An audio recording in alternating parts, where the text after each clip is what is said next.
అట్లాగే సోదరులు సోదరిమణులు అట్లాగే యాదాద్రి జిల్లా నుంచి కూడా ప్రత్యేకంగా సూర్యాపేట జిల్లా నుంచి యాదాద్రి జిల్లా నుంచి కూడా నల్లగొండ జిల్లా నుంచి కూడా తరలి వచ్చిన మా సోదరులకి మంచిర్యాల జిల్లా నుంచి కూడా వచ్చిన మా సోదరులకి సోదరిమణులకి పేరు పేరున అందరికీ కూడా హృదయపూర్వకంగా నమస్కారాలు. పొద్దున 8 గంటలకి మేమందరం కూడా హైదరాబాద్లో కలిసి బయలుదేరినాం.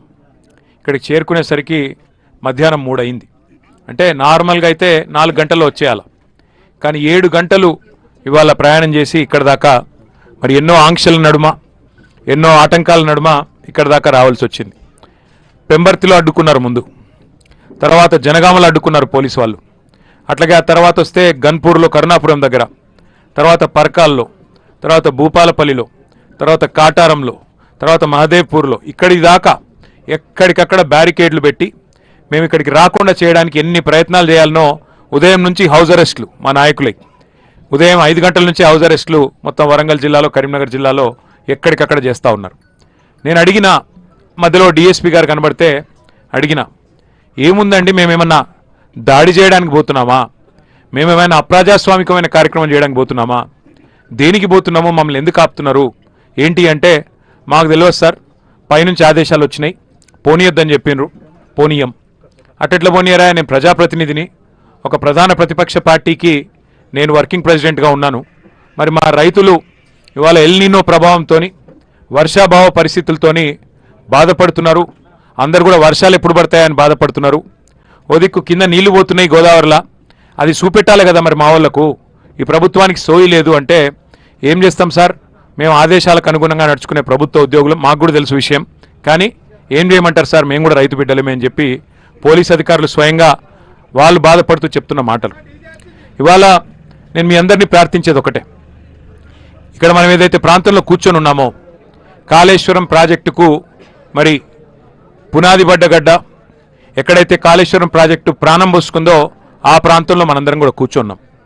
అయితే ఇక్కడ మనందరం కూడా గుర్తుపెట్టుకోవాల్సిన అంశం ఏంటి అంటే, ముందుగా ఇవాళ నేను ఎవరినో నిందించడానికో విమర్శించడానికో లేదా ఎవరినో 4 మాటలని ఏదో ఒక రకమైన రాజకీయ కక్ష తీర్చుకోవడానికో నేను ఇక్కడికి రాలేదు. ఒకసారి తెలంగాణ నీళ్ల కోసం తల్లడిల్లిన విషయాన్ని మనం గుర్తు చేసుకుంటే, ఎందుకు ఇవాళ మళ్ళీ కన్నెపల్లి దాకా మేమందరం మా పార్టీ నాయకత్వం మొత్తం ఇక్కడికి రావాల్సి వచ్చిన అవసరం వచ్చిందో మీకు అర్థమవుతుంది. ఈరోజు కాదు, తలాపున పారుతున్న గోదావరి నీళ్ల కోసం తెలంగాణ పోరాటం ఈనాటిది కాదు, దశాబ్దాలుగా మనం వింటూనే ఉన్నాం, పోరాటం జరుగుతూనే ఉంది. బాసరలో ప్రవేశించే గోదావరి నది భద్రాచలం దాకా 100 కిలోమీటర్లు అప్రతిహతంగా తెలంగాణలో పారుతూనే ఉంటుంది. మరి బాసర టు భద్రాచలం గోదావరి ప్రవహించిన శతాబ్దాలుగా దశాబ్దాలుగా తెలంగాణ మాత్రం ఎడారిగానే మిగిలిపోయింది. పాడుకుంటా ఉండేవాళ్ళం చిన్నప్పుడు పాటలు, గలగలా గోదావరి తరలిపోతుంటేను అని. గోదావరి తరలిపోతానే ఉన్నది, వేల టీఎంసీల నీళ్లు సముద్రంలో కలిసి పోతానే ఉన్నాయి. కేసీఆర్ గారు అందుకే గులాబీ జెండా ఎగరవేసింది. రాష్ట్రం సాధిస్తేనే, మనం దేశాన్ని శాసించి రాష్ట్రం సాధించుకుంటేనే స్వరాష్ట్రంలోనే తెలంగాణకు గోదావరి నీళ్ళు వస్తాయని చెప్పి కేసీఆర్ గారు ఎప్పుడు చెప్తా ఉన్నమాట. అందుకే నీళ్లు, నిధులు, నియామకాలు అనే అంశం మీదనే మన పోరాటం జరిగింది. సమైక్య రాష్ట్రంలో న్యాయం జరగదు అని చెప్పి పోరాటాలు చేసి చివరికి తెలంగాణ సాధించుకున్నాం.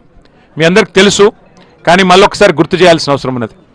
తెలంగాణ భౌగోళికంగా చూస్తే ఇట్లా ఒక గుడిసె మాదిరిగా ఇట్లా ఉంటుంది.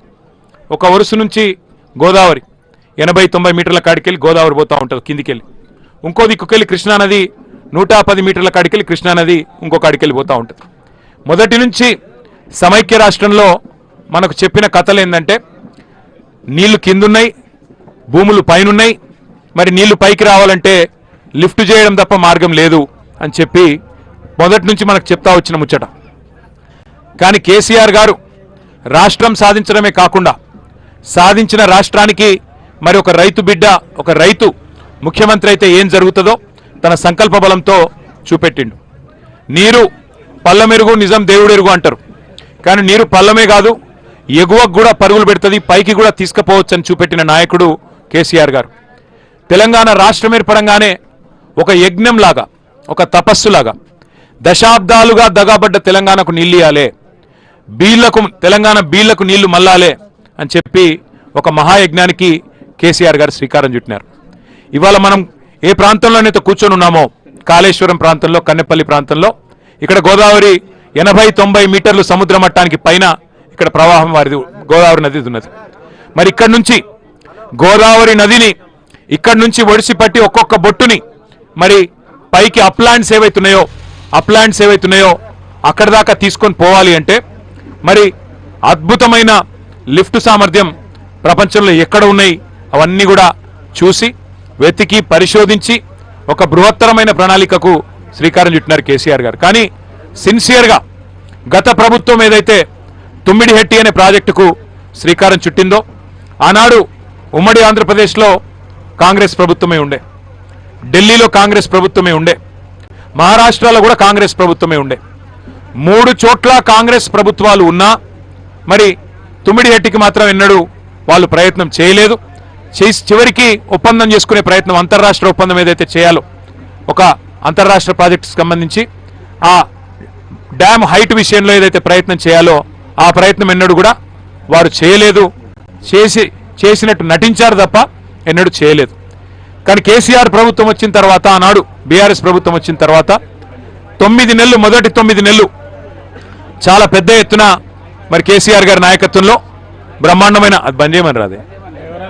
బ్రహ్మాండమైన ప్రయత్నం చేసిన మహారాష్ట్ర ప్రభుత్వంతో కేసీఆర్ గారి నాయకత్వంలో ఆనాడు అప్పటి మహారాష్ట్ర ముఖ్యమంత్రి దేవేంద్ర ఫడ్నవీస్ గారిని సంప్రదించినాం. అయ్యా 152 మీటర్లకు మీరు ఒప్పుకున్నట్టయితే మాకు మా ప్రాంతం మొత్తానికి కూడా లాభమయ్యే ఆస్కారం ఉంటుంది, కాబట్టి మీరు దయచేసి అంగీకరించండి అని చెప్పి వారిని పోయి పూర్తి స్థాయిలో ప్రయత్నం చేయడం జరిగింది. చేస్తే కూడా ఆయన స్పష్టంగా చెప్పినారు మహారాష్ట్ర ముఖ్యమంత్రి గారు, ఈ 152 మీటర్లు ఎత్తు పెంచితే మరి ముందు మునిగేదే నా ప్రాంతం, నేను ప్రాతినిధ్యం వహించే ప్రాంతమే మునుగుతుంది. నేను ఈ డ్యామ్ పెంచొద్దు, హైట్ పెంచొద్దు అని చెప్పి పోరాటాలు చేసిన నేను ప్రతిపక్ష నాయకుడిగా, ఇలా నేను ముఖ్యమంత్రిగా ఉన్నా కాబట్టి నా ప్రాంతం మునుగుతుంటే నేను ఎట్లా ఒప్పుకుంటాను మీరు అనుకున్నారు. సమస్యనే లేదు, ఒప్పుకునే పరిస్థితే లేదు. తుమ్మిడిహెట్టి దగ్గర 152 మీటర్లు. అప్పుడు కాంగ్రెస్ ముఖ్యమంత్రి ఉత్తరం రాసిండు.